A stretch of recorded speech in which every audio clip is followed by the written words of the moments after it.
पहिल्यांदाच आपल्या बारामतीमध्ये फिलिप्सची शोरूम इथं येते.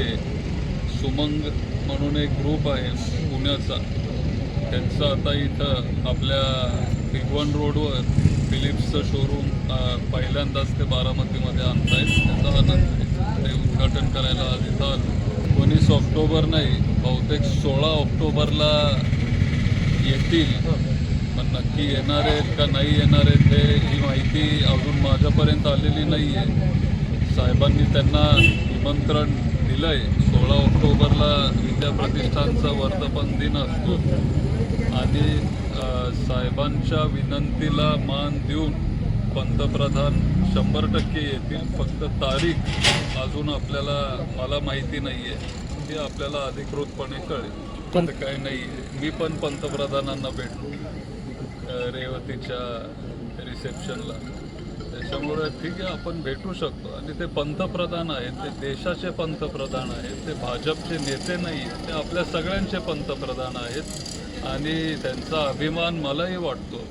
ते चांगल्या पद्धतीने काम करत आले आणि त्यांना भेटणं हे काही चुकीचं मला वाटत नाही. कामासाठी आपण कुणालाही भेटू शकतो आणि लोकांची जी कामं असतात ती म्हणजे जे आपले सगळे नेते सत्तेत आहेत त्यांना भेटून ती कामं आपण मार्गी लावली पाहिजे. त्याच्यात काही गैर किंवा चुकीचं नाही. एकतर नवीन काही ना काही नवीन पत्र हे येत राहतात. मला आठवतं आहे पूर्वी पण काहीतरी एक पत्र आलेलं, परत काहीतरी एक नवीन पत्र आलेलं आणि हे सगळे पत्र अनॉनिमस असतात. पत्र कोण लिहितंय हे काही तिथं खालती ते त्यांचं नाव लिहित नाही.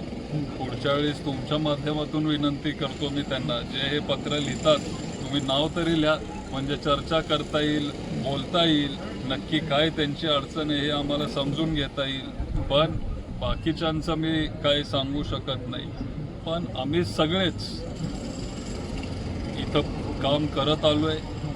आठवड्यातले 5 दिवस मी इथं बारामतीत असतो आणि आता म्हणजे पवार कुटुंब जर तुम्ही बघितलं तर मी, साहेब आणि ताई आज आम्ही सत्तेत नाही आहे. आमचा पक्ष वेगळा आहे. राष्ट्रवादी काँग्रेस, शरदचंद्रजी पवार हा पक्ष वेगळा आहे. आज सत्तेत आहे राष्ट्रवादी काँग्रेस, अजितदादा पक्ष तो आज सत्तेत आहे. त्याच्यामुळं राजकीय जर तुम्ही आम्हाला विचारत असाल तर आज सत्तेत नसून सुद्धा जास्तीत जास्त वेळ मी बारामतीकरांसाठी देतो. परवा कनेरी काटेवाडीमध्ये पण एक घटना घडली. आम्ही सरळ तिथं कदम साहेब जे आपले नवीन DYSP आहेत त्या मुलीच्या कुटुंबासोबत मी तिथं गेलो आणि त्यांना न्याय आपण दिला. न्याय देण्याचा आपण प्रयत्न करतोय. बारामती पोरकी झाली का? ती झाली. दादा हे खूप मोठे नेते होते. दादांचं आणि बारामतीचं नातं हे फार वेगळं होतं.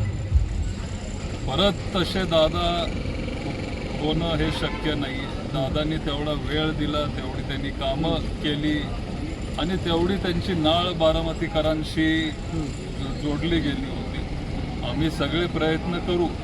आम्ही आता नवीन पिढी आहोत. आम्ही आमच्या पद्धतीने कष्ट घेतोय, वेळ देतोय. सत्ता नसून सुद्धा आम्हाला जे काही करता येईल ते आम्ही करण्याचा प्रयत्न करतोय. पण आज जे सत्तेत आहेत त्यांनी थोडं जरा लक्ष देणं हे गरजेचं आहे. हे असं मलाही वाटतं. गुन्हेगारी वाढत चालली आहे का? 100% वाढत चालली. अलीकडच्या काळात त्या गेल्या महिन्याभरातच एवढे भयानक गोष्टी बारामती तालुक्यात घडल्या जे ह्याच्या आधी कधी घडत नव्हते. दादांचा एक दरारा असायचा. जे कोण हे क्रिमिनल माइंडेड लोक आहेत ते घाबरायचे, त्यांना एक भीती वाटायची. पण आता तो वचक इथं राहिलेला नाही आहे. तो वचक आपण परत एकदा इथं निर्माण केला पाहिजे. आज जे सत्तेत आहेत त्यांनी थोडं इथं लक्ष वाढवणं हे गरजेचं आहे. पोलीस अधिकारी असतील, सरकारी सगळी यंत्रणा असेल, त्यांना इथं ताकद दिली पाहिजे. कडक निर्णय घेतले पाहिजेत आणि बारामतीत जी वाढती गुन्हेगारी आहे ती आत्ताच्या आत्ता ताबडतोब ती थांबवली पाहिजे, ती बंद केली पाहिजे. ह्याच्यासाठी आम्ही सगळे प्रयत्न करतोय. इथून पुढेही आम्ही प्रयत्न करत राहू. दादांची उणीव किंवा त्यांची जागा ही कोण भरून काढू शकणार नाही. दादा हे दादा होते, पण आमच्या पद्धतीने आम्ही प्रयत्न करतोय, वेळ देतोय, लोकांना भेटतोय, जिरायत भागात जातोय, बागायत भागात जातोय. जी काही कामं आज आमच्याकडून होऊ शकतात ती कामं करण्याचा आम्ही प्रयत्न करतोय. सत्ता नसून सुद्धा आपल्या NGO कडून किंवा शरयू फाउंडेशनकडून किंवा ताईंच्या खासदार निधीतून, साहेबांच्या खासदार निधीतून, ताईंच्या ऑफिसकडून, साहेबांच्या ऑफिसकडून, माझ्या ऑफिसकडून जे काही शक्य आहे ते आम्ही करण्याचा प्रयत्न करतोय. इथून पुढेही आम्ही हे करत राहू. आम्ही इथं फक्त आणि फक्त बारामतीच्या सेवेसाठी आहोत. 50 वर्ष लोक आम्हाला इथं साथ देत आलेत, आमच्या कुटुंबाला आशीर्वाद देत आलेत आणि तो आशीर्वाद आम्ही वाया जाऊन देणार नाही. आम्ही बारामतीकरांसाठी इथून पुढेही काम करत राहू. जे काय असेल, कुणाची कुठलीही अडचण असू दे, ते येऊ शकतात, भेटू शकतात आणि ती अडचण सॉल्व्ह करण्याचा एक प्रामाणिक प्रयत्न आमच्याकडून नेहमीच होईल. आता इथं आरतीताई आहेत, ते विरोधी पक्ष नेते आहेत आपल्या नगरपालिकेचे. ते तिथं हे सगळे मुद्दे मांडत असतात. 15 ऑगस्टला मोठं आंदोलन पण आमच्या पक्षाने उभं केलं. हा एक मुद्दा तुम्ही इथं मांडताय, पण असेच अनेक विषय आहेत. हे सगळे आम्ही तिथं हाऊसमध्ये, आम्ही म्हणजे ताई तिथं मांडत असतात. हे सगळे लोकहितांचे प्रश्न आहेत, आम्ही ते समजू शकतो. आता एक 2-3 दिवसानंतर मी स्वतः आपल्या नगराध्यक्षांना भेटणारे, CEOंना भेटणारे, त्यांची वेळ घेणारे आणि बारामती शहरातले जे काय अडचणी असतील, आपले जे काय प्रॉब्लेम असतील, हे आम्ही त्यांच्यासमोर मांडणारे, त्याचा पाठपुरावे आम्ही करणारे आणि हे सगळी कामं आम्ही मार्गी लावू.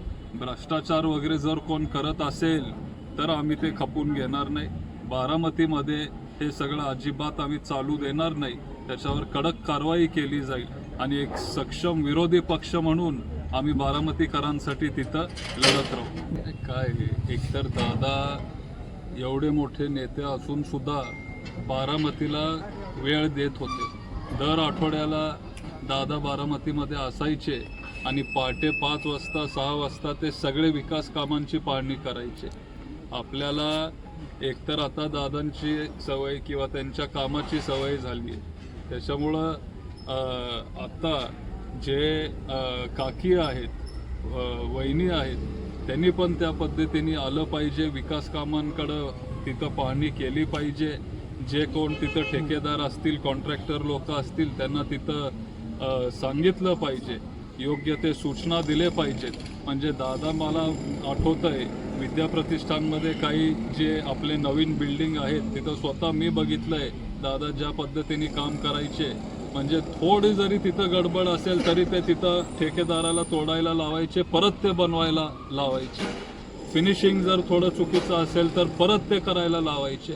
आणि त्याच्यामुळं बारामतीमध्ये जे काय आज आपल्याला नवीन इमारत किंवा जे बिल्डिंग दिसत आहेत ते त्याच्यामुळं, किंवा जे शासकीय जे बिल्डिंग आहेत बारामतीत, अख्ख्या जिल्ह्यात आपल्या देशात असे बिल्डिंग नसतील ते बारामतीत आहेत. कारण त्यांना एक आवड होती, त्यांना त्यातलं ज्ञान होतं, एक पॅशन होतं आणि ते त्या पद्धतीने करायचे.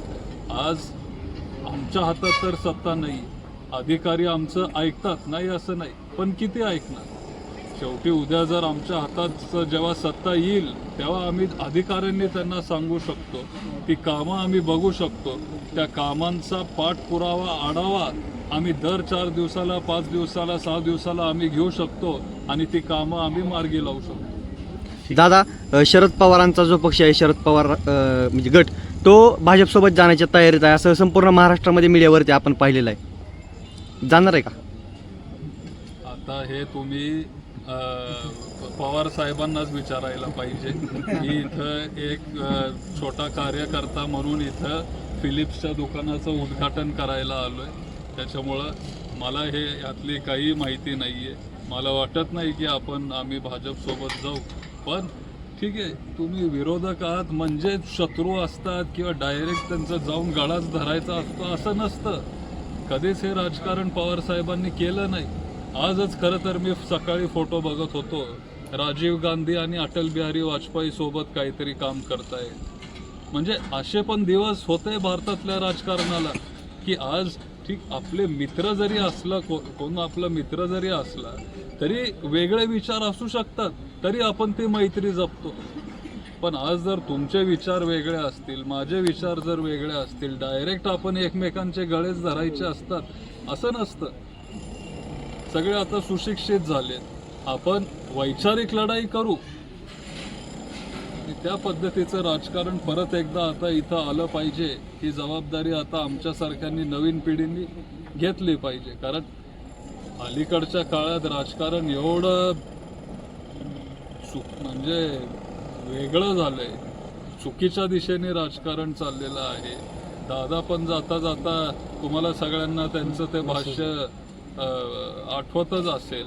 आणि कुठंतरी आपण सगळ्यांनी, जनतेने पण इथं आम्हाला सहकार्य केलं पाहिजे आणि चांगल्या लोकांना, निष्ठावंत लोकांना तिथं संधी दिली पाहिजे, निवडून दिलं पाहिजे, त्यांना काम करायची संधी दिली पाहिजे.